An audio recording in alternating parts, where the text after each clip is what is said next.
Oke, kita mulai pelajaran infinitif hari ini ya. Kita coba lihat buku kita, halaman 253 ya, infinitif. Ada yang tahu apa artinya infinitif? Hah? Atau sudah baca bukunya halaman 255 ini? Infinitif itu di sini dikatakan apa? Verbal noun. Ya. Oke, verbal noun berarti dia adalah kelompok dari kata benda, cuma yang berasal dari kata kerja. Ya. Nah, namun ada dua kata kunci di sini ya, verbal dan noun. Oke, nah ini artinya apa? Kalau dia kata kerja, nah dia adalah kata kerja, berarti dia memiliki tense dan voice. Ya, punya tenses dan voice. Tenses itu apa saja? Present, aorist, perfect, pluperfect, lalu imperfect, ya kan? Ingat perfect itu ada perfect, pluperfect, imperfect. Itu cara hafalnya. Lalu apa lagi? Aorist, future, dan present. And then ada voice. Kalau dalam infinitive ini ada voice. Berarti dia ada apa saja? Aktif, ya kan? Pasif, dan middle. Ya, itu jangan lupa. Tapi dia tidak punya person atau mood. Ya, kalau kata kerja yang biasa ada person dan mood. Person itu berarti apa? Orang pertama, kedua, dan ketiga, ya, the first, second, and third person. Lalu ada mood. Mood itu berarti apa? Ya, suasananya. Ada apa saja itu? Indikatif, ya kan? Lalu subjunctif, optatif, dan imperatif. Ada 4 itu ya. Oke, nah, tetapi infinitive itu hanya punya tense dan voice, dia tidak punya person atau mood. Oke, nah karena dia adalah verbal noun, berarti dia juga punya case seperti kata benda. Apa? Case. Jadi ini campuran ya. Kamu lihat di dalam infinitive itu ada tense, ada voice, tapi juga ada case. Case itu apa saja? Genitif, nominatif, apa lagi? Hah? Vokatif, ya, akusatif. Oke, ada 5 ya. Apa yang pertama? Nominatif. Oke, 5 itu. Nah, infinitive punya case function. Apa case function itu? Fungsi case itu apa? Fungsi kasus itu apa? Fungsi kasus itu apa?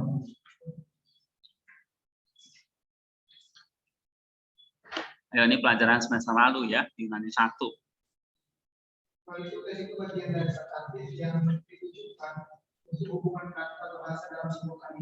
Iya, berarti ada fungsi case-nya, artinya ada grammatical relationship dengan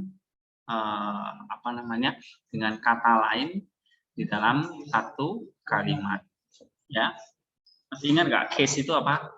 Nominatif, berarti kasusnya apa? Kasus nominatif. Artinya apa? Ada grammatical relationship nominatif itu dengan predikat, ya kan? Kata kerja dengan predikat atau dengan kata kerja. Nominatif misalnya dia sebagai subjek, maka dia pelaku dari kata kerja itu, ya kan? Nah, misalnya kalau case-nya akusatif. Ayo, akusatif itu artinya apa?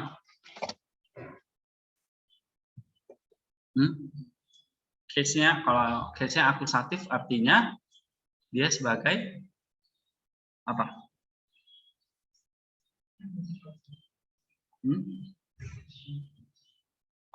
Objek, ya kan? Objek langsung. Gitu. Nah, kalau dia sebagai objek langsung maksudnya apa? Dia sebagai objek langsung. Berarti dia adalah objek dari kata kerja. Nah, misalnya ya, pelajari lagi case itu penting ya. Ada tense yang baru kita pelajari, lalu di pelajaran lalu ada case. Ya. Jadi kalau infinitive itu seperti verbal, maka dia fungsinya seperti kata kerja. Jadi kalau dia seperti kata benda, dia fungsinya sebagai kata benda. Artinya dia bisa jadi objek, dia bisa jadi subjek. Oke. Nah, ya, dia bisa fungsi seperti datif, fungsi seperti akusatif, seperti genitif, ya, fungsi seperti datif atau nominatif begitu. Ya. Nah, itu infinitive. Infinitive itu adalah verbal noun. Oke, jadi dia bisa seperti kata kerja, maka dia punya tense dan voice. Lalu dia seperti kata benda, dia memiliki case function. Ya, maka di sini dikatakan dia bisa seperti subjek, objek, posisi gitu. Ini kayaknya kalian mesti ngulang deh istilah-istilahnya semua. Ya, sudah ditelan bumi, sudah dikuburin. Kalian pulang dari sini itu banyak meninggalkan kuburan. Ya, mungkin bisa 100 kuburan. Kuburan bahasa Yunani ada 2.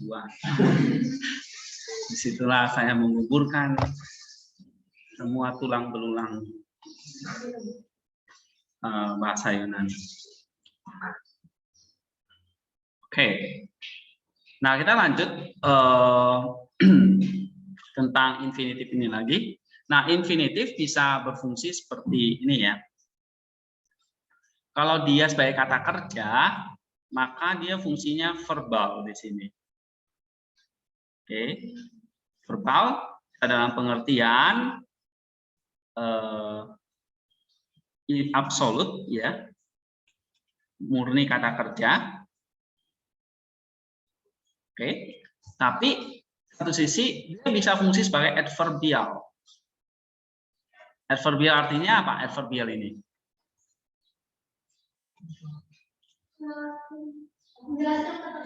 Iya, betul. Menjelaskan kata kerja.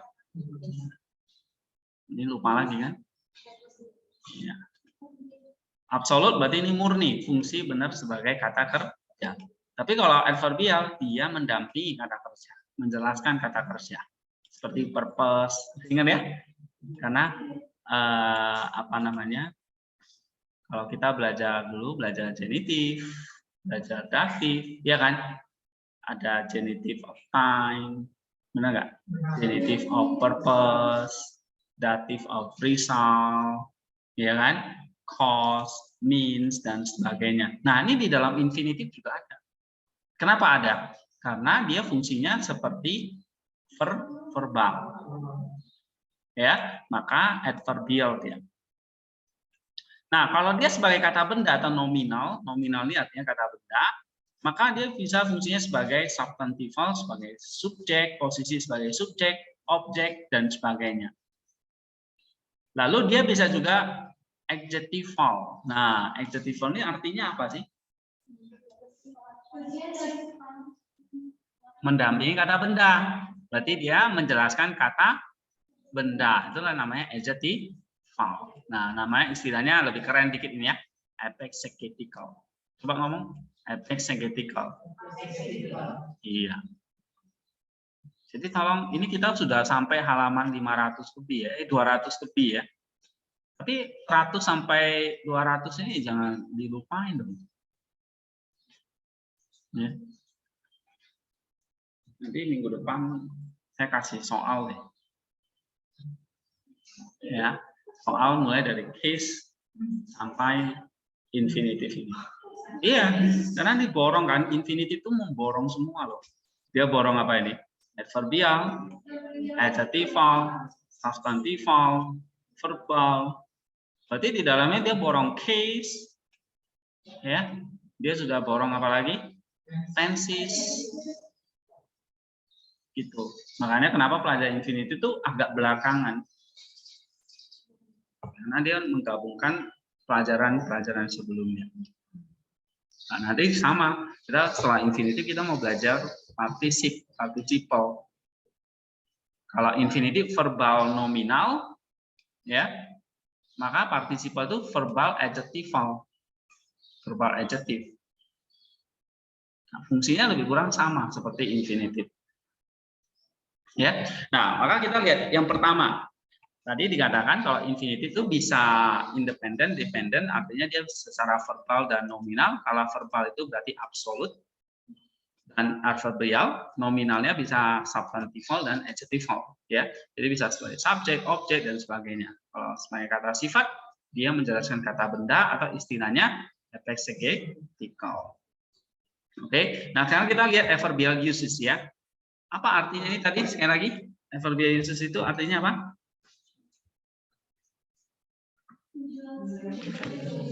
Menjelaskan kata sifat atau kata kerja? Kata kerja ya. Nah, kalau dia menjelaskan kata kerja, apa saja tadi?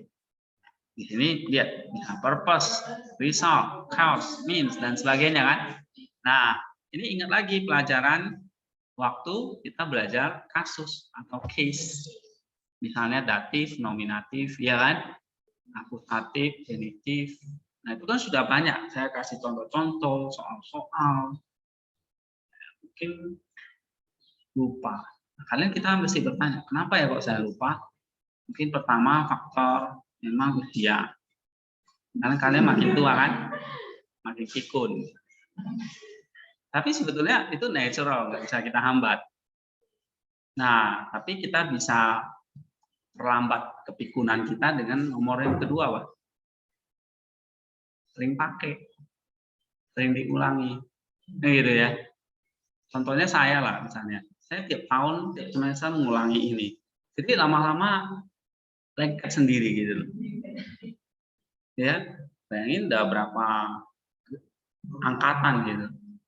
Ada yang belajarnya sama ya, mungkin sekarang dia udah punya anak gitu. Karena ditemu alumni ada itu ya. Nah, alumni dulu kalau coba tanya dulu belajar Yunani apa? Infinitif nggak? Nah, dia masih jawab ada gitu. Ya. Nah, karena sering diulangi, lama-lama ingat gitu. Ya. Lalu yang ketiga dipakai. Oke, diulangi kan berarti kita baca kembali, tapi juga dipakai dalam apa?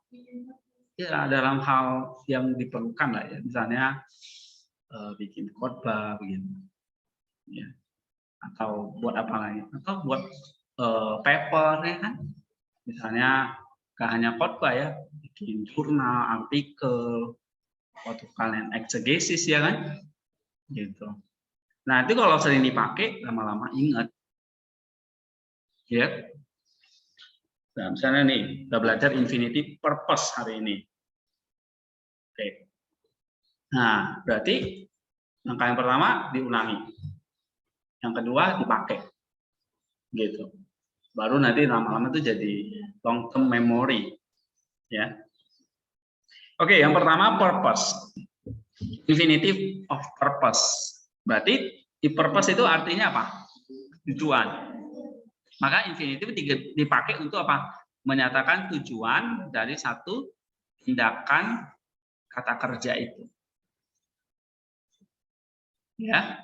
Nah, contoh misalnya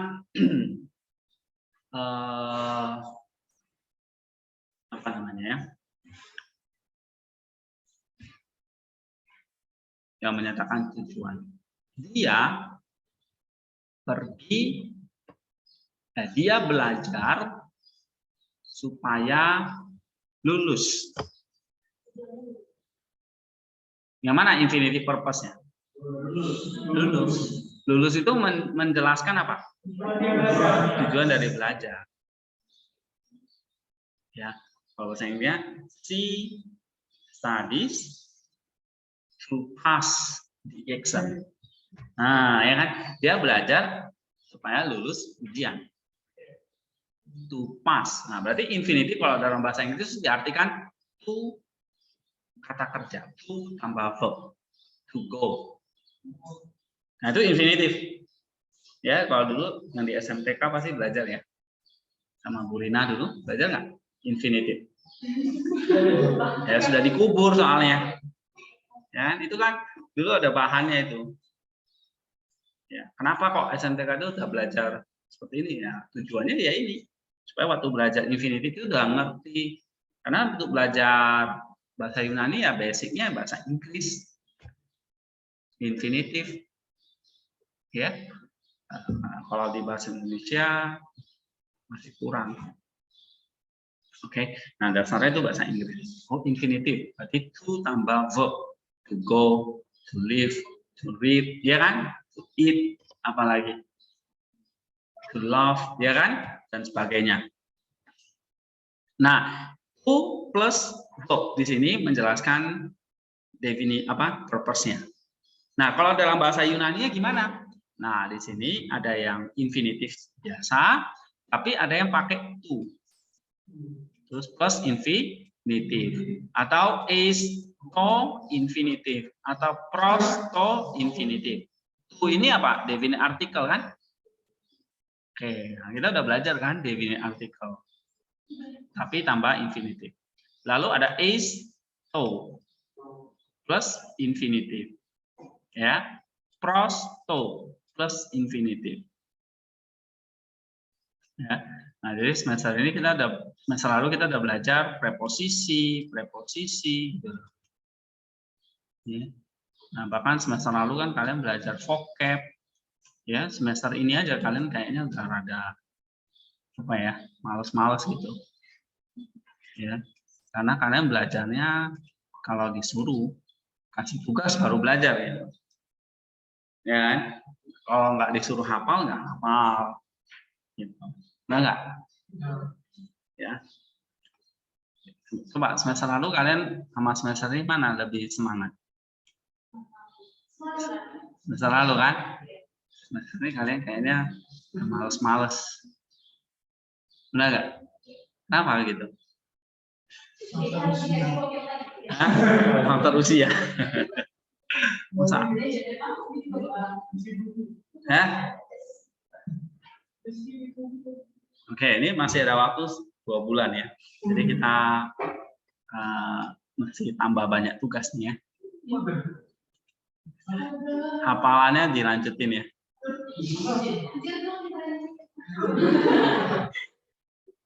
Oke. Supaya kalian nggak menggali kuburan. Oke, infinitif ya. Ada simple infinitive, to infinitive, is to infinitive, pros to infinitive. Alright? Nah, itu cirinya ya. Nah, kalau bahasa Inggris cirinya ada to go misalnya gitu ya. Kalau bahasa Indonesia ya, misalnya tadi contoh, saya belajar untuk atau supaya lulus. Nah, ada kata itunya ya, conjunction-nya. Oke, kita lihat contoh misalnya dalam Matius 5 ayat 17. Ini ayat yang terkenal juga ya. Do not think that I came to destroy the law.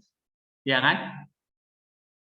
Jangan mengira bahwa aku datang untuk membinasakan atau menghilangkan hukum Taurat. Nah, kalimat itu mana infinitifnya? Mana infinitifnya?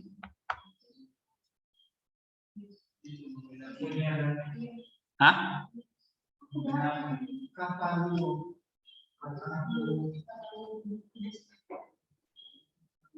Iya, to destroy. Nah, ini purpose. Purpose dari apa?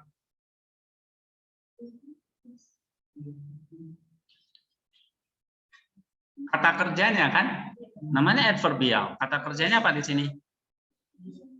Came. Nah, came itu artinya apa? Datang. Jadi tujuan datangnya apa? Destroy. Tapi bukan itu ya kan? Nah, gitu. Oke, Yunani ya, coba baca. Ini jangan-jangan bacanya pun udah lupa. Me.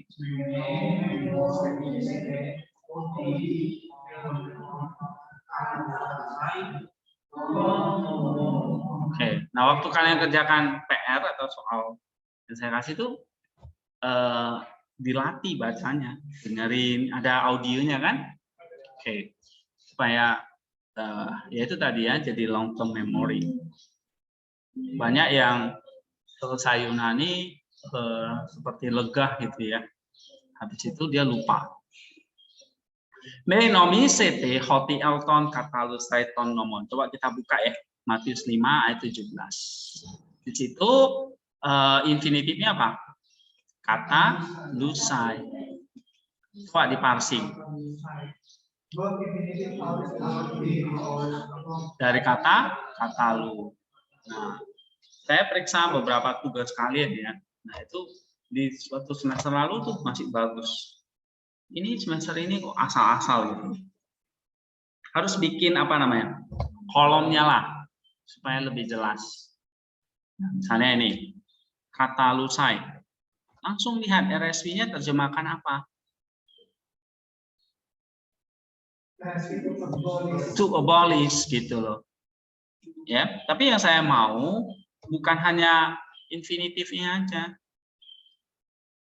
Yang namanya kalau saya udah kasih tugas ini, nah itu ya mesti diulangi dong. Kata kerjanya, case-nya, walaupun ya nggak usah dijelasin, hanya infinitif yang dijelaskan. Tapi waktu namanya terjemahan, nggak cuma abolish doang, ya harus dari awal. Misalnya nih, Elton, di situ RSI terjemahannya apa? Come. Nah, kalau kalian lebih rajin lagi, oh itu auris. Auris apa ini? Ulangi lagi gitu loh. Misalnya ada 7 atau 8 auris kan. Kita mungkin tidak selalu ingat. Mungkin ingatnya coba konstatif. Konstatif ya. Padahal kan masih banyak auris yang lain ya. Nah, coba ulangi lagi. Oh, ini auris apa ya? Walaupun di tugas saya nggak suruh gitu. Ya, tinggal kalian ingat aja. Ya. Nah, yang kalian jelasin apa? Setelah kalian terjemahin, yang kalian perlu parsing adalah kata lusai. Oke, parsingnya yang saya suruh gitu. Tapi waktu menerjemahkannya satu-satu. Ya. Nah, lalu kalian tinggal ngulangnya jadi auris kira-kira auris apa gitu. Kalau kalian tuh langsung ini auris apa ya?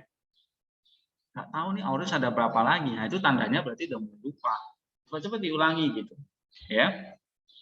Nggak mesti ada kasih PR dulu baru kalian kerjakan. Nah, L10 kata lusai infinitif auris. Ya kan? Nah, oleh RSI terjemahan to abolish atau to destroy. L-nya adalah came atau have come. Oke? Me nomi sete. Di situ diterjemahkan apa?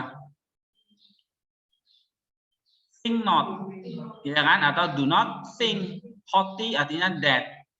Elton, I have come, kata lusai to destroy. Ton nomon, the law. Hetus, prophetas. Artinya the law and the prophet. Ya, hukum Taurat dan kitab para nabi. Oke? Uk Elton. Apa lagi? I have come not. Ya. Uk Elton, I have come not. Kata lusai lagi.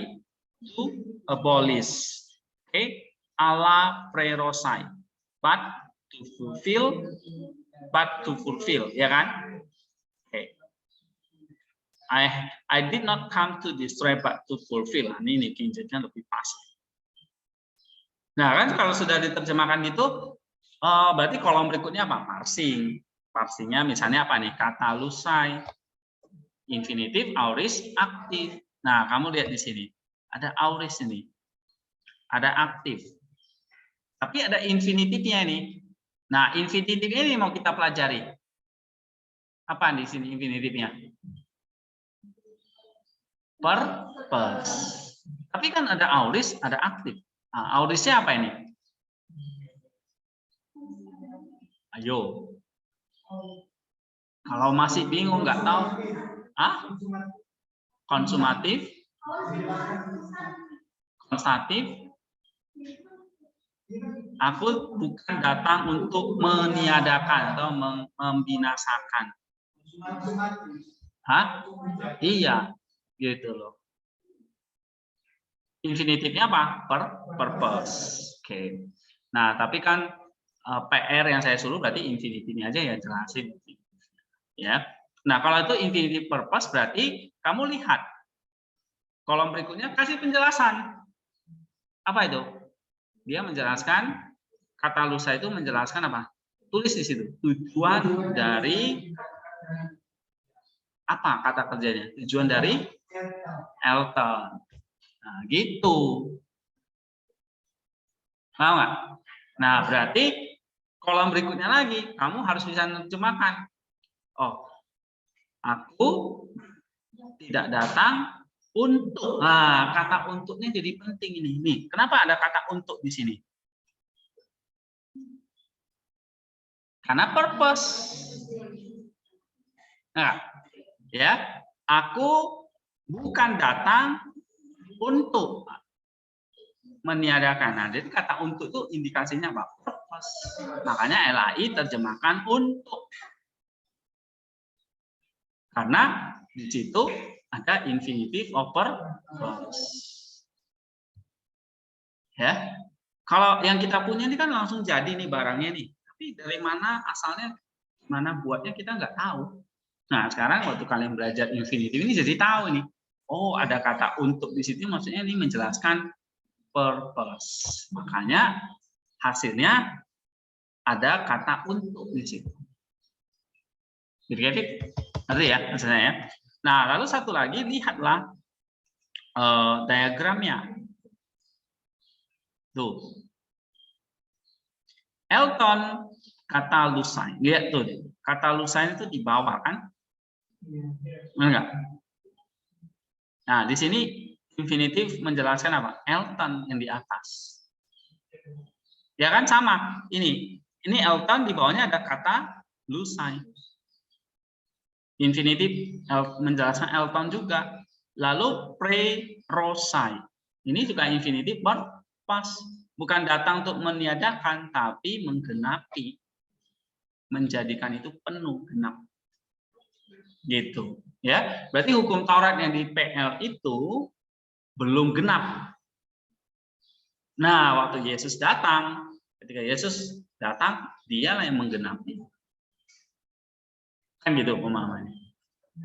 Ya, maka PL aja nggak cukup, harus PB, ya, pre-rosa ini. Jadi Yesus datang bukan meniadakan, tapi justru menjadikan itu penuh. Nah, hukum Tauratnya ibaratnya itu kalau isi air di ember belum penuh. Nah, Yesus datang menjadikan itu lengkap, komplit. Gitu. Oke. Nah, ini udah paham lah ya, saya percepat. Yang kedua, result. Hasil. Nah, dulu kan kita udah belajar juga kan? Ada namanya apa dulu? Datif, genitif of the result. Hasil. Oke. Nah, infinitif juga seperti itu. Jadi dia bisa ada to infinitive, is to infinitive, hoste infinitive. Itu juga bisa menyatakan hasil ya. Apa beda tujuan dan hasil? Nah, di sini kadang-kadang kita kalau hasil itu ada outcome-nya di sini ya. The outcome, produknya lah. Kalau tujuan apa? Di sini dikatakan purpose-nya atau goal-nya, goal of the action-nya. Ya. Nah, kalau hasil itu outcome produced by the controlling verb. Oke, contohnya kita lihat di sini, misalnya dalam Lukas 5 ayat 7. They fill both the boats so that they began to sink. Ya, ini kan cerita menangkap ikan ya. Semua dimasukkan. Hasilnya perahu itu penuh dan bahkan mau tenggelam. Nah, itu hasilnya, ya. Oke. Atau kita lihat misalnya 1 Korintus 13 ayat 2 ya. Coba kita buka 1 Korintus 13 ayat 2.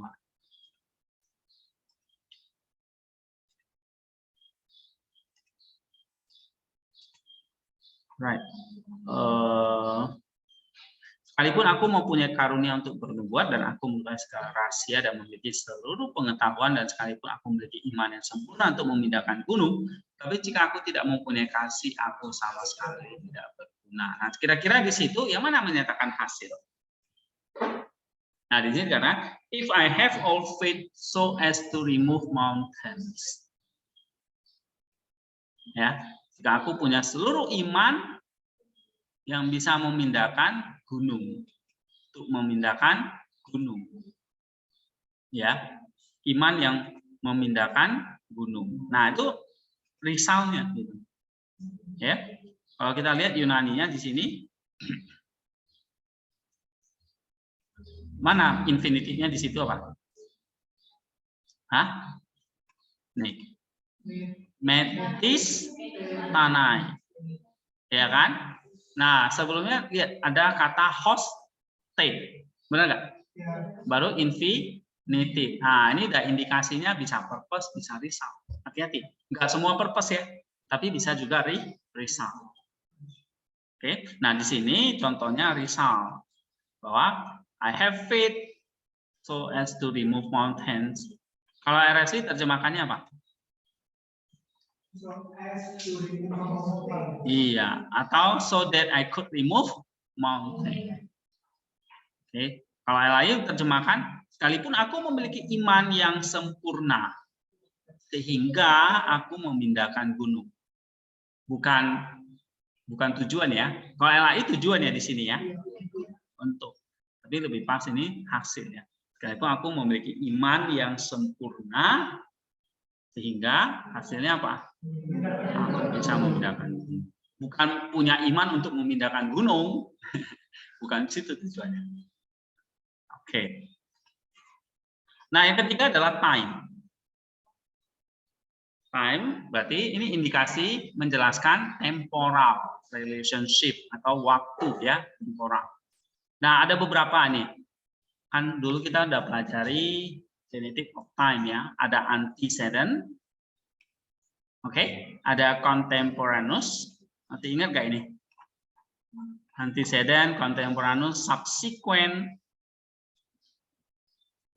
Hah? Nah, dulu antecedent pakai after ya kan? Setelah. Oke, contemporaneous ketika atau sementara. Ya. And then satu lagi subsequent sebelum. Nah, antecedent itu artinya infinity of time-nya terjadi sebelum tindakan dari kata kerja utama itu terjadi. Ya, nah itu maksudnya gini. Infinitifnya dengan ciri metato. Jadi dia punya metato. Lalu plus infinitif. Nah, itu berarti diterjemahkan after. Ya. Nah, misalnya contohnya meta deto egertenai me proaxo hemas humas esten Galilea. Nah, antecedennya adalah setelah saya bangkit, aku akan menyusul kamu ke Galilea. Ya kan? Jadi infinitifnya terjadi dulu, baru kata kerja utamanya. Makanya kata kerja utamanya itu terjadi setelah antecedent atau setelah infinitive of time. Paham ya maksudnya ya? Oke. Nah, coba kita buka Matius 26 ayat 32.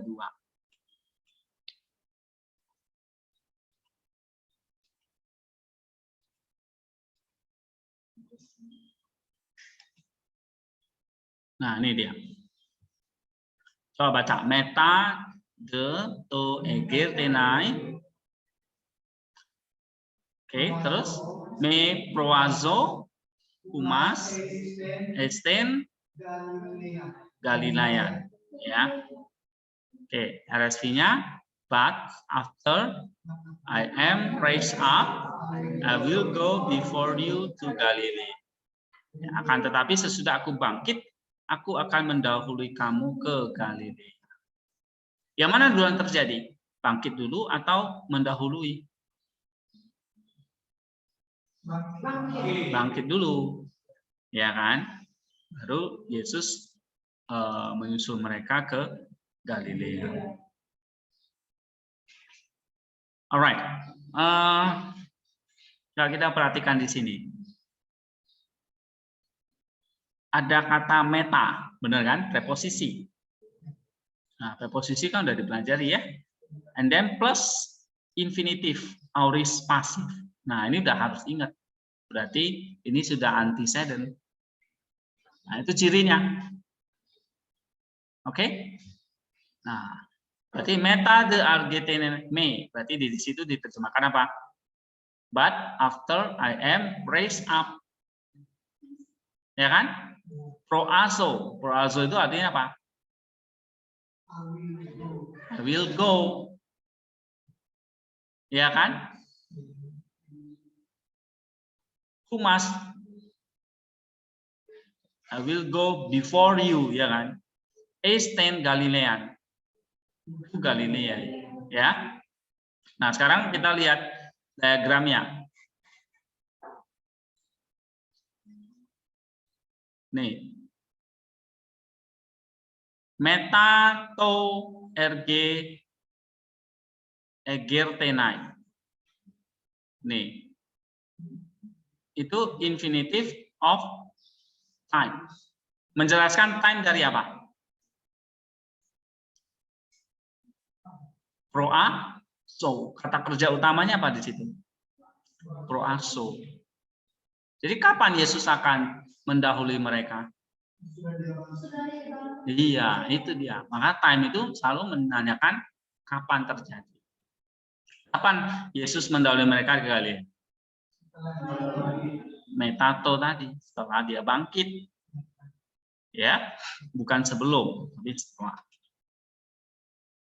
Oke. Nah, makanya kamu lihat di sini penting juga ya, perhatikan diagramnya. Ini ya, dia di bawah kata kerja proazo ini. Ya, malah nanti kalau kalian lihat diagram ini, nah kalian sudah bisa jelasin, oh ini maksudnya apa nih? Metatome ergetenai. Ini maksudnya apa ini? Sesudah aku bangkit, ya kan? Nah, ini maksudnya apa? Menjelaskan ini loh, kan kalian udah jelasin infinity of time, berarti harus dijelasin. Apa penjelasannya? Menjelaskan dan cuma infinite time. Nggak ngerti apa-apa kalau kalian cuma begitu. Tapi ini apa?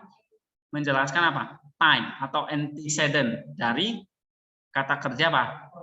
Proazo. Nah, gitu. Lihat diagramnya. Ya. Nah, begitu juga misalnya nih contemporaneous. Cirinya pakai ento infinitive. Ya, ento infinitive. Tapi bukan lagi after atau setelah, tetapi ini while, sementara, atau as atau when, ketika. Ya. Nah, cirinya ada ento infinitive. Nah, kontemporaneous maksudnya tindakannya itu simultan terjadi bareng-bareng. Misalnya contohnya, ketika saya makan, ketika saya sedang makan, ada orang yang mengetuk pintu. Nah, waktu saya makan yang mengetuk itu simultan terjadi. Ya, nah itu namanya contemporaneous. Oke, contoh misalnya dalam Matius 13 ayat 4. Sementara dia sedang menabur, sebagian benih jatuh ke jalan. Ya, jatuh ke jalan atau jatuh ke tanah yang berbentuk road, jalan. Nah, ini contoh perumpamaan penabur benih ya kan, gitu. Nah, waktu dia tabur-tabur, nah ada sebagian benih yang jatuh di pinggir jalan. Nah, itu kontemporaneousnya. Nah, cirinya gini, entosperen. Ya, kita lihat coba. Matius 13 ayat 4.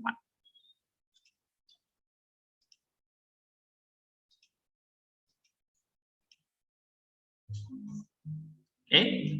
Kai entosperen auton, coba baca.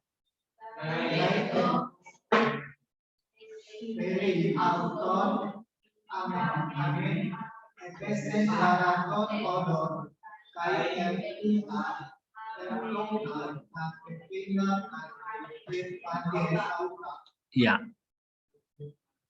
Kai ento peren auton amen epesen paraten odon kai eltonta katepena katefagen auta. Alright. Nah, sekarang kita lihat ininya ya, terjemahannya. Kalau saya katakan kai entosperen itu artinya apa? Auton.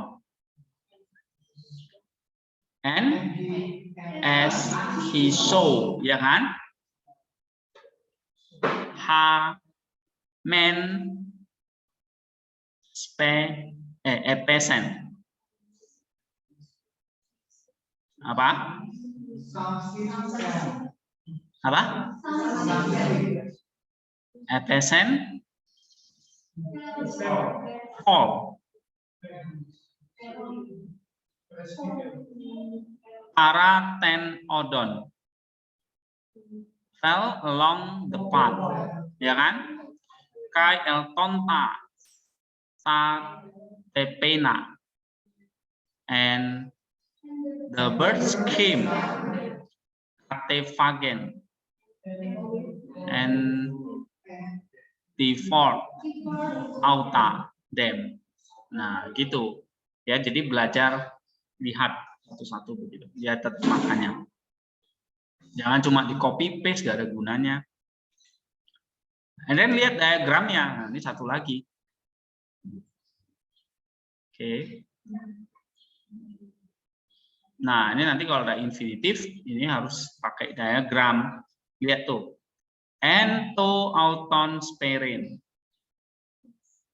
Oke ya. Ini kan di buku tadi itu menjelaskan nih contemporaneous. Ketika. Nah, ya kan? Atau di sini ada waktu. Kalau RSV-nya menerjemahkan as, ketika. Ya kan? Atau ketika. Nah, LAI pada waktu. Itu maksudnya sama. Ya. Nah, ketika dia menabur, ento auton speren, lihat autonnya ini akusatif tapi jadi subjek dari infinitif ini. Biasanya begitu ya. Jadi subjeknya nggak pakai nominatif, tetapi akusatif. Makanya dia di sini posisinya subjek. Speren ketika dia menabur, pada waktu dia menabur, nah ini menjelaskan waktu dari apa? Waktu dari kata kerja utamanya apa? Epesen. Ada benih yang jatuh di tanah, di jalan berbatu, di pinggir jalan. Jadi kapan benih itu jatuh di pinggir jalan? Kapan? Pada waktu dia menabur atau ketika dia sedang menabur. Nah, itu menjelaskan time-nya. Paham nggak? Kalian harus tahu ini yang di bawah ini menjelaskan apa? Yang ini, present. Ya, dan juga ini kafe, gen.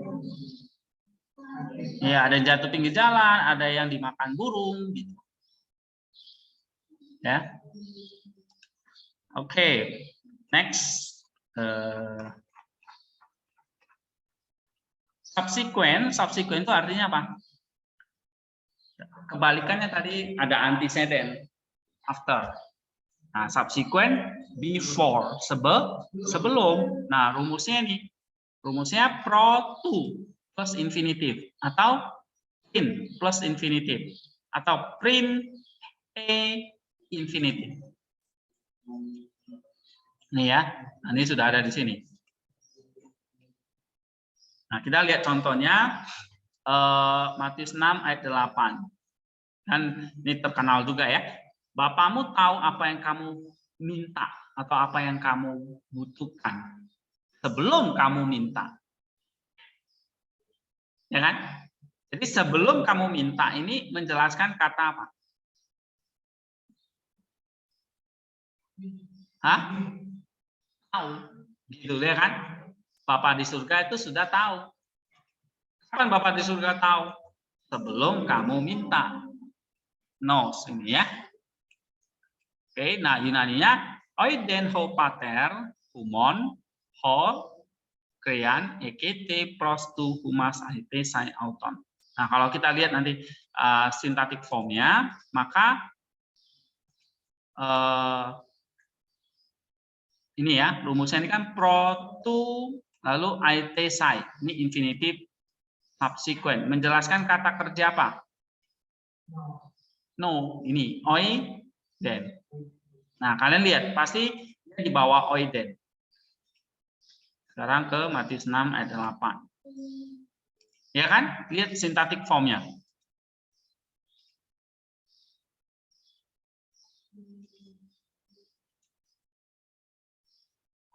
Benar nggak? Di bawah oiden nggak? Ya kan? Jadi kapan Bapak di surga tahu? Ya, sebelum kamu minta, dia sudah tahu. Oke? Nangkap maksud saya? Lihat sintaktik formnya ini yang penting ya. Nih, jadi Bapak di surga tahu sebelum kamu minta. Dia tahu apa yang kamu butuhkan sebelum kamu minta. Jadi itesa ini infinitif menjelaskan kata apa? Apa di situ? Oiden. Lihat aja sintaktik formnya ini. Nah, ini lihat kayak gini nih, jangan lupa lagi. Ya. Di bawah oiden. Oke, kita lanjut ya. Yang keempat, cause. Cause artinya apa? Sebab. Atau reason ya. Reason, alasan atau sebab tindakan itu dilakukan. Kan contohnya banyak ya. Saya belajar karena dimarahin ibu. Nah, sebabnya apa? Karena dimarahin tadi. Oke, nah itu contohnya. Lihat rumusnya, ada biasanya diikuti nih, diato infinitif. Oke, ini dia sudah kasih clue-nya ya, kunci-kuncinya. Diato infinitif. Nah, ini berarti menyatakan sebab. Ya, nah ini contoh nih. Diato me ekin ya reason exerante because it had no root it wither, karena dia tidak berakar maka dia layu. Apa yang membuat dia layu? Karena tidak berakar, kan gitu. Oke, nah ini because ya atau cause. Oke, ada diato. Maka diato ini di sini menjelaskan kata kerja apa? Exerante, ya kan? Wither. Nah, kalau ini diatomenen. Menjelaskan kata kerja apa? Because he remains forever, he maintains his priesthood permanently. Karena dia kekal selamanya, maka dia mempertahankan keimamatannya selamanya.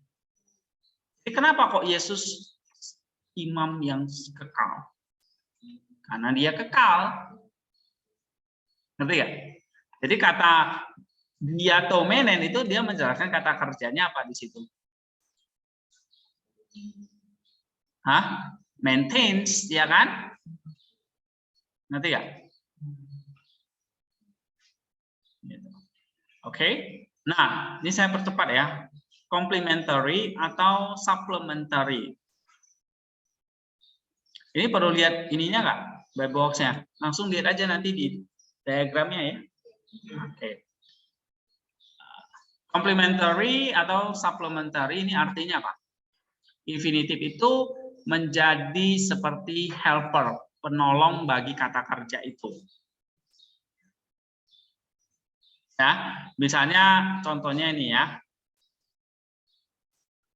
Kamu tidak dapat melayani atau mengabdi pada Allah dan sekaligus Mammon. Nah, kamu tidak dapat. Lalu ada kata infinitifnya nih, serve. Nah, jadi dia jadi kayak pelengkap pada kata kerjanya. Misalnya, saya ingin makan. Nah, makannya infinitif. Menjadi pelengkap dari ingin. Kamu tidak dapat mengabdi. Nah, kata mengabdinya itu apa? Infinitifnya, melengkapi tidak dapat tadi. Ya, aku ingin kamu tahu. Tahu, melengkapi kata ingin. Oke, itu contohnya ya. Nah, misalnya kita coba lihat Matius 6:24 ya, kita buka.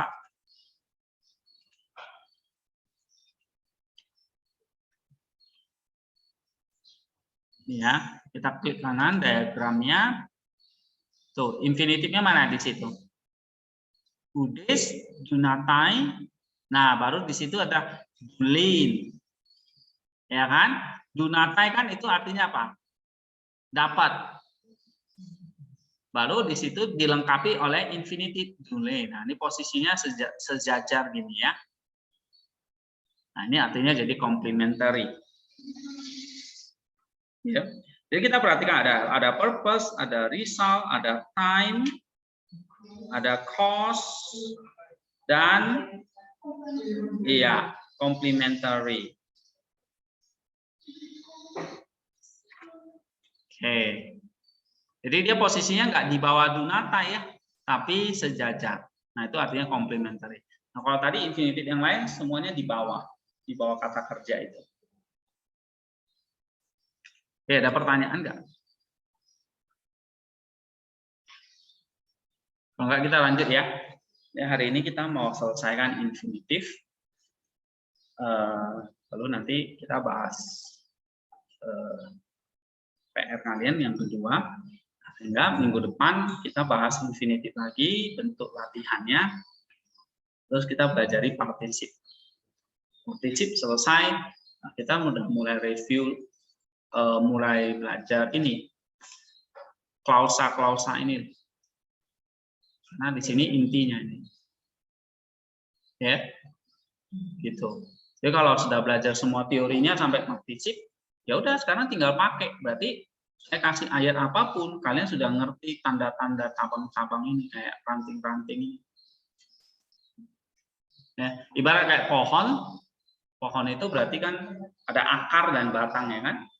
Nah, seperti kalimat ada subjek dan predikat. Tapi namanya akar itu nggak cuma akar lurus gitu tok kan. Banyak cabang kan. Apalagi akar serabut ya kan. Nah, gitu. Sama subjek itu juga misalnya nih ya, ini subjeknya di sini nih. Subjeknya itu nggak cuma lurus gitu tok atau satu kata tok, bisa bercabang-cabang. Nah, sama seperti batang. Batang itu nggak cuma lurus tok ke atas. Ada apa? Ranting-ranting ya kan, cabang, ranting, terus ada daun. Sama. Kalimat itu juga seperti itu. Predikatnya itu nggak cuma misalnya ya, nggak cuma ini Lego atau ini Merisnate. Tapi bercabang-cabang kayak gini, kamu lihat tuh. Ya, cabang-cabangnya yang banyak gitu. Kalau cuma subjek predikat mah gampang ya, akar, batang, udah selesai. Aku makan, aku tidur, dia pergi. Nah, itu udah selesai, sebuah kalimat kan? Misalnya, paman bekerja. Itu kalimat nggak? Kalimat. Karena sudah ada akar, ada batang. Ada subjek, ada predikat. Tapi kalau kita baca ya, jarang ada kalimat yang cuma 2 kata, ya kan? Ya kan? Jangan cuma 2 kata atau 3 kata, subjek, predikat, objek gitu doang. Pasti kalimatnya itu panjang-panjang. Apalagi misalnya kita baca dalam tulisan-tulisan Rasul Paulus, benar, kalimatnya itu panjang-panjang. Artinya apa? Subjeknya dia jelasin detail, predikatnya dia jelasin detail. Jadi kalimatnya itu paman bekerja. Misalnya ditambahin, paman bekerja di kantor. Paman bekerja di kantor setiap hari. Paman bekerja di kantor setiap hari untuk menafkahi keluarganya. Nah, kan bisa ditambah lagi ya? Ya kan? Oke. Nah, kata paman saya perpanjang lagi. Paman saya yang kedua. Nggak tahu paman yang ke-100 mungkin. Kan kata paman aja bisa dipanjangi lagi gitu. Paman yang kemarin baru sembuh kena COVID misalnya gitu kan.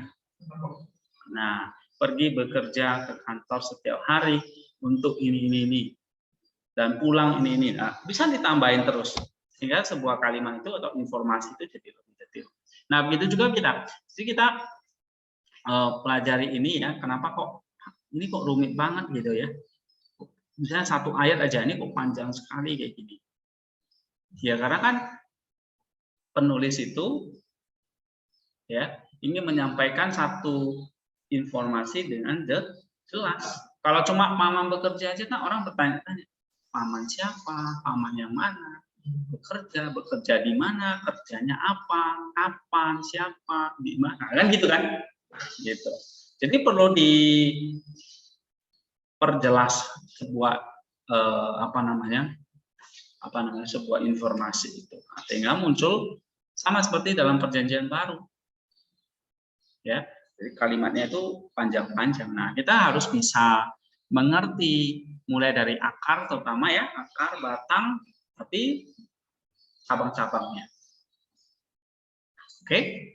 Nah, jadi teori kita udah hampir selesai ini, tinggal partisip ya. Oke, kita selesaikan ini. Nah, tadi kalau secara adverbial, infinitive itu bisa menjelaskan kata kerja, tapi ada fungsi yang kedua namanya apa? Substantival. Nah, berarti di sini infinitive berfungsi sebagai kata benda. Nah, kalau sebagai kata benda, dia bisa sebagai posisi sebagai subjek, fungsi sebagai subjek, objek langsung, aposisional, berarti aposisional itu keterangan tambahan, aposisi, efek segitical. Artinya apa? Menjelaskan kata benda. Ya, nah sebagai subjek, misalnya sebagai subjek itu contoh yang terkenal ya dari Rasul Paulus itu, to live is Christ. To live ini kan infinitif kan? Hidup adalah Kristus, and to die is gain. Dan mati adalah satu keuntungan atau satu berkat. Live ini jadi subjek jadinya. Hidup adalah Kristus. Nah, hidup itu jadi posisinya sebagai subjek. Walaupun kata to live untuk hidup ya itu adalah infinitif yang berasal dari kata kerja. Tapi dia jadi kata benda. Diterjemahkan jadi apa? Hidup adalah Kristus. Mati adalah untung. Nah, jadi kata hidup dan mati itu posisinya sebagai apa? Fungsinya sebagai subjek. Ya. Itu contoh, coba kita buka ini Filipi 1 ayat 21.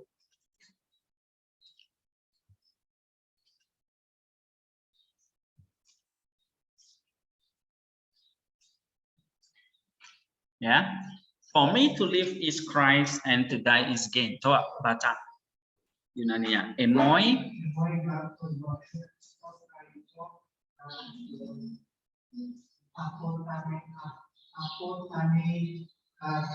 Kertos, ya kan? Emoi, gar, tozen, Christos, kaito, apotanen, kertos. Coba baca sama-sama.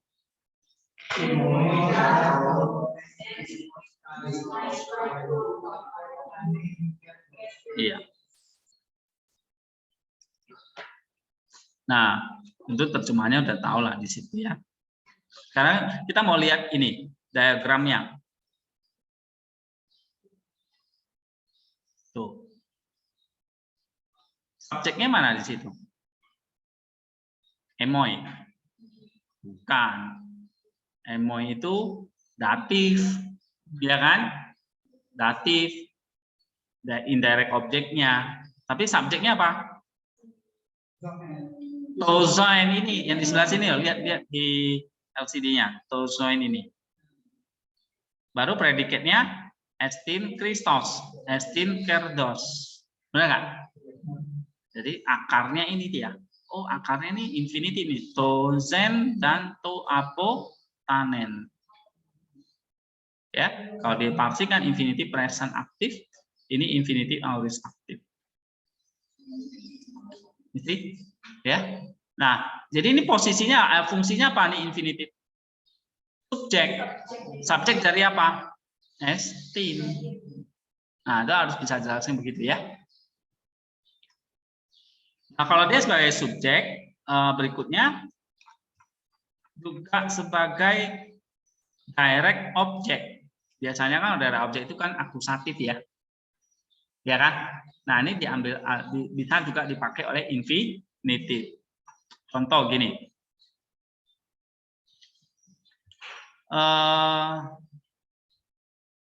Filipi 2 ayat 13 ya. Kita buka Filipi 2 ayat 13.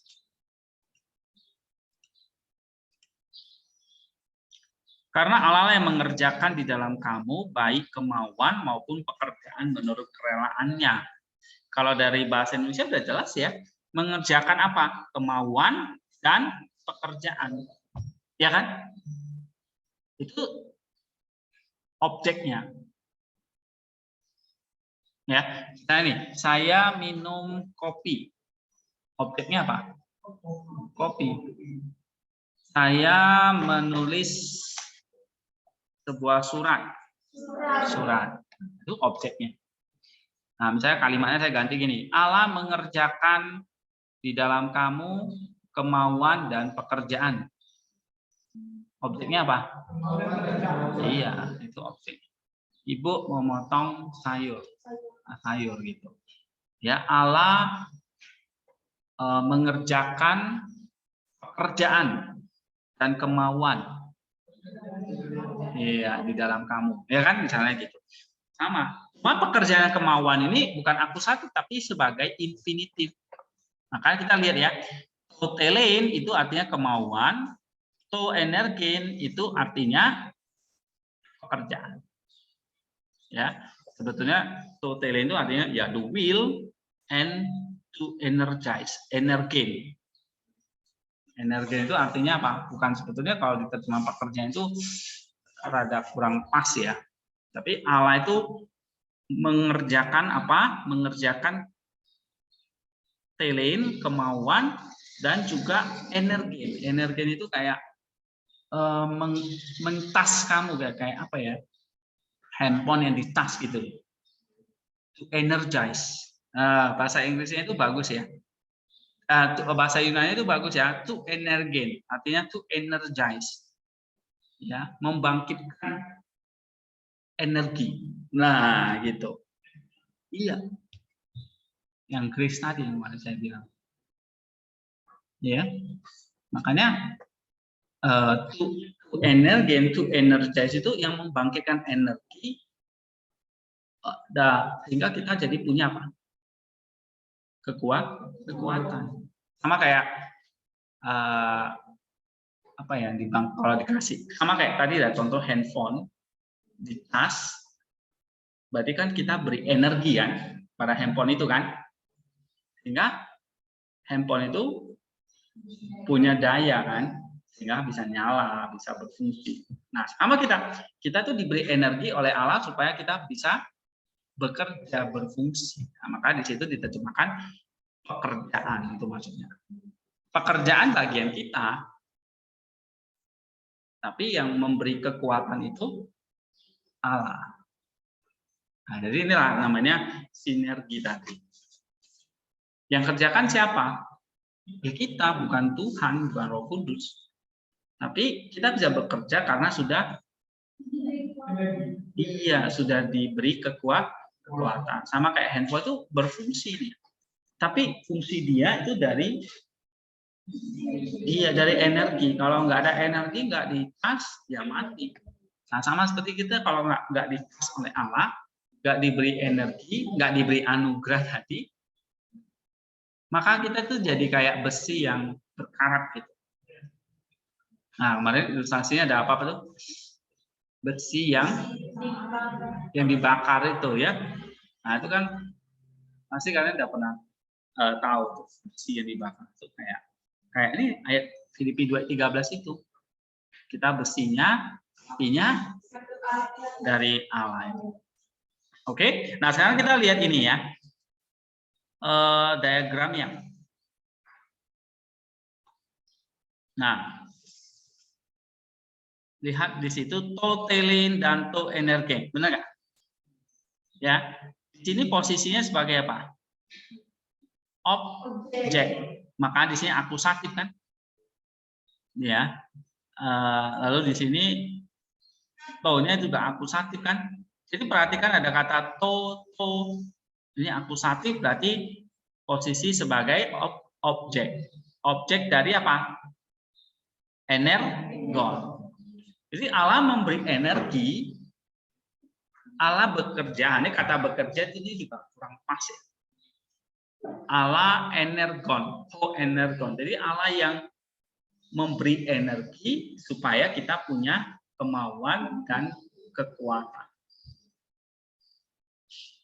Ternyata kekuatan nggak cukup, harus ada kemauan.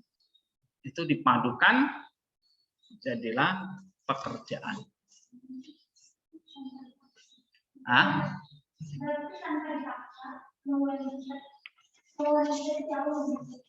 Iya, kemauan kita juga harus diberi oleh Allah. Oke, totelin and to energi. Nah, saya sudah pernah bahas ini di mana ya, di artikel di WordPress ada, nanti tinggal cari. Oke, ini ya. Kalau kita udah lihat Yunaninya ini, maka kalian tuh jadi ngerti, oh ini adalah objek dari apa yang Allah kerjakan. Apa yang Allah kerjakan? Apa yang Allah energikan kepada kita? Kemauan dan energinya. Tele dan energinya. Nah, saya lebih suka pakai kata energi. Energi. Ya. Oke, ini direct objeknya ya. Nah, lalu ada namanya indirect discourse. Ini nggak usah dulu ya. Nah, saya mau masuk yang ini, aposisional atau masih ingat nggak istilah aposisi? Keterangan tambahan, ya. Nah, misalnya contohnya gini.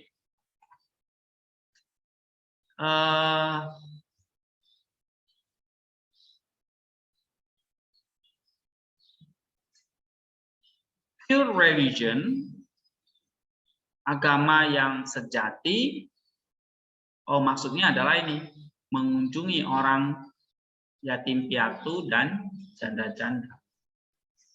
Nah, jadi maksudnya ini pure religion itu diperjelas oleh visit. Jadi ada keterangan tambahannya. Iya. Ya, nah kita lihat Yakobus 1:27 ya.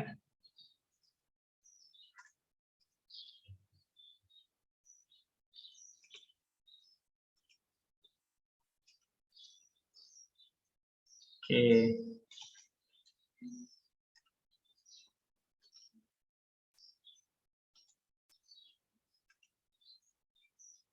Nih. Yang mana infinitifnya?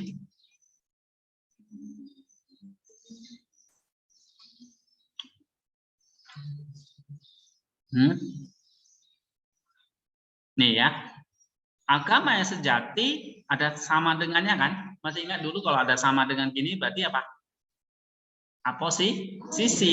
Nah, jadi agama yang sejati itu maksudnya nih apis ketestai. Nah, ini infinitifnya di sini. Ya, di sini infinitifnya.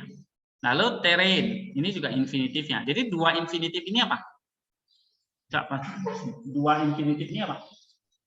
Menjelaskan aposisi dari apa? Iya, agama yang sejati ini. Oke? Nah, jadi makanya ada sama dengan ini. Agama yang sejati itu, ibadah yang sejati itu apa? Ini, berbuat kasih itu tadi. Ya. Jadi the pure religion itu dari apapun ibadah kita yang esensinya adalah tadi memenuhi hukum kasih.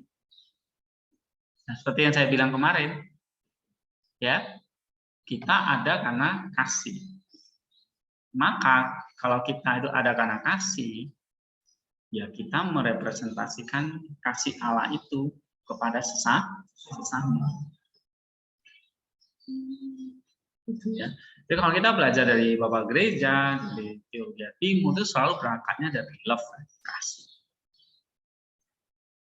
Ya, bukan dari atribut Allah yang lain, bukan sovereignty dan sebagainya, tapi out of all is the love. Semua itu karena kasih. Dunia ada bukan karena Allah berdaulat, tapi dunia ada karena Allah itu kan kasih. Nah, jadi kenapa kalau kita mesti mengasihi? Karena kita hasil dari kasih. Sama seperti itu. Kamu ada itu karena dari kasih orang tuamu. Ya kan? Nah, maka keberadaanmu adalah kasih itu sendiri. Jadi ya wajar kamu hidup di dalam kasih. Nah, enggak? Makanya Yakobus juga bilang, ibadahmu yang sejati itu apa? The true worship is the kasih. Apa itu? Mengunjungi orang sakit dan sebagainya. Ya, seperti yang dikatakan oleh Yesus juga.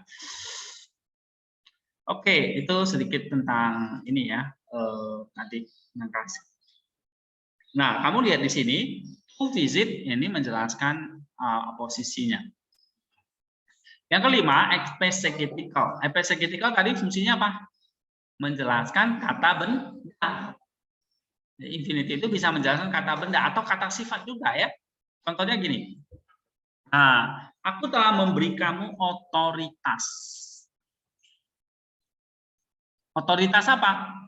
Untuk menaklukkan ular dan skorpio.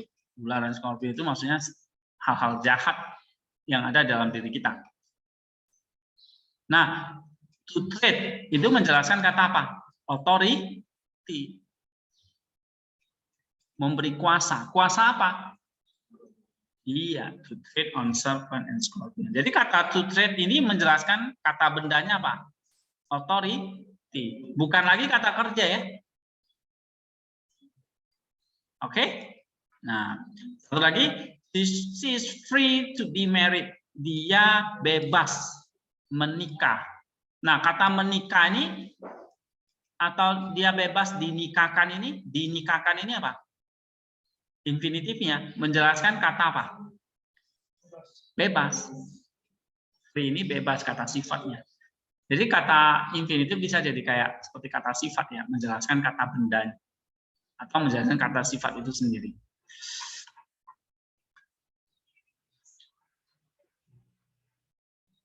Nah, ini beberapa tambahan ya, infinitif, simple infinitif, ada hoste infinitif ini menyatakan purpose atau result ya. Tadi ini sudah. Artikular infinitif itu berarti ya ini ya rumus-rumusnya diato infinitif, cause, esto infinitif, purpose, result, exegesis. Ya, ini perhatikan rumus-rumusnya ini menolong kita.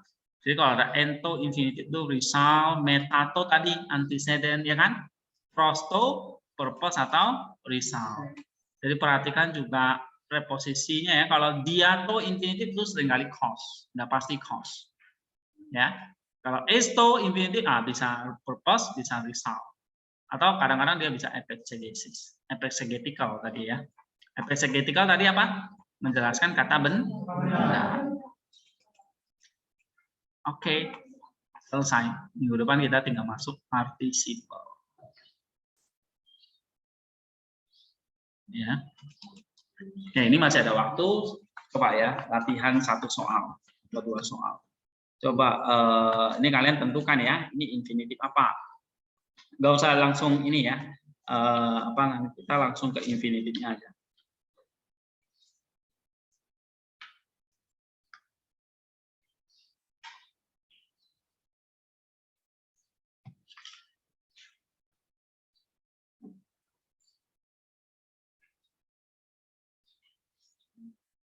Coba Roma 6 ayat 6 itu. Roma 6 ayat 6.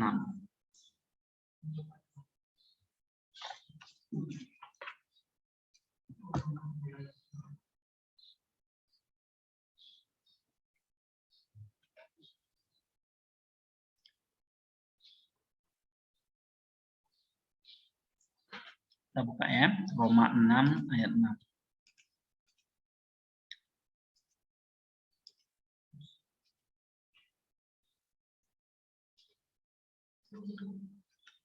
Karena kita tahu bahwa manusia lama kita telah turut disalibkan supaya tubuh dosa kita hilang kuasanya, agar jangan kita menghambakan diri lagi kepada dosa. Infinitifnya mana itu? Duluin, ya kan? Oke? Tu miketi dulin, hemaste hamartia. Coba kita lihat diagramnya. Atau lihat dulu RSV-nya. RSV menerjemahkan apa nih? Tu miketi dulin, hemaste hamartia. Ini ya. And we might no longer be enslaved to sin, ya kan? Atau NKJ-nya that we should no longer be slave of sin. Nah, coba sekarang kalian tentukan ini. Dulin ini menjelaskan kata kerja apa? Ini pasti udah adverbial kan? Menjelaskan ini. To, ini ada to infinitive. Selalu ya, biasanya lihat di sini. Kalau dia ada nih ya, yang apa namanya? Ya yang biasa selalu dia diikuti oleh to ya, to plus infinitive. Ini kata to-nya ini ada genitif ya kan? To hemas, dulin, infinitive, present active. Dia menjelaskan kata apa di sini? Kata kerjanya apa? Katar GT, ya kan? Katar GT. Katar GT itu RSI terjemahkannya apa? Katar GT. Katar GT. Katar GT itu apa? Abolish, ya kan? Atau di sini hilang kuasanya. Oke, tubuh dosa hilang kuasanya. Nah, baru di situ dikatakan jangan kita menghambakan diri kepada dosa. Oh, apa ini? Dulin ini menjelaskan kata GT supaya tubuh dosa itu abolish, tubuh dosa itu hilang kuasanya. Baru di bawahnya ada infinitif. Berarti infinitif ini menjelaskan kata apa? Kata GT. Infinitif apa?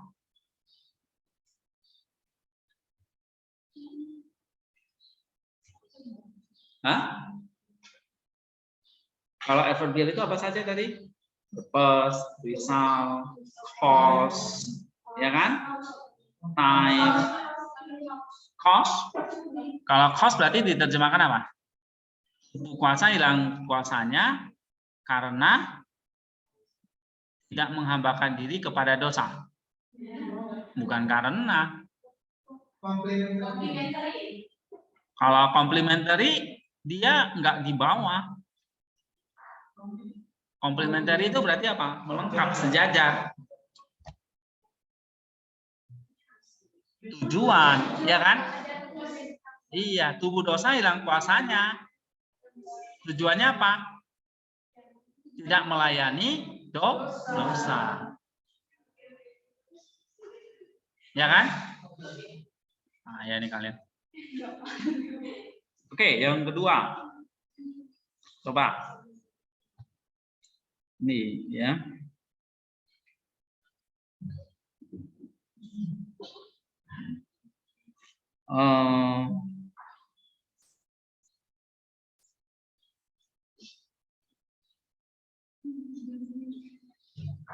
Roma 6 ayat 12.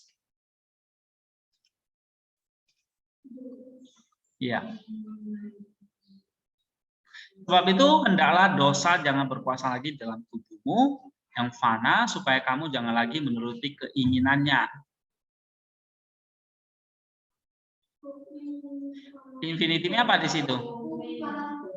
Iya, upakuin. Upakuin.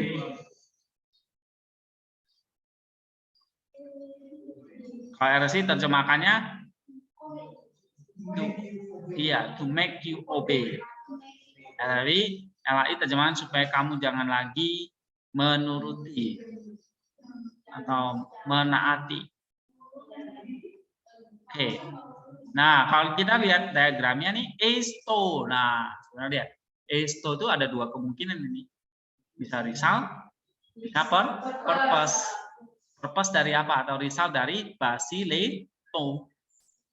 Dosa berkuasa, jangan dosa berkuasa. Baru di bawahnya esto.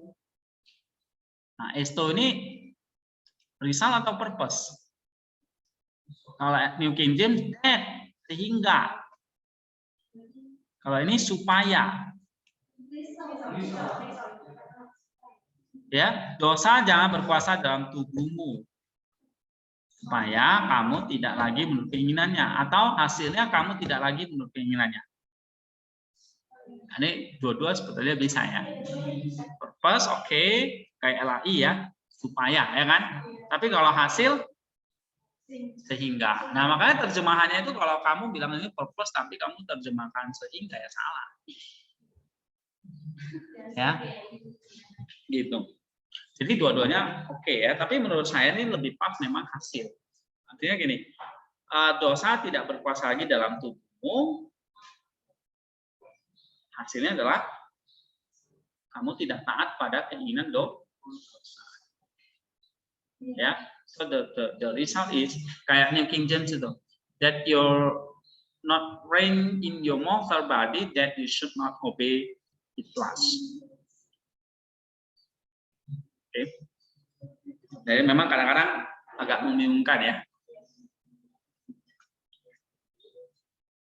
Oke, ada pertanyaan?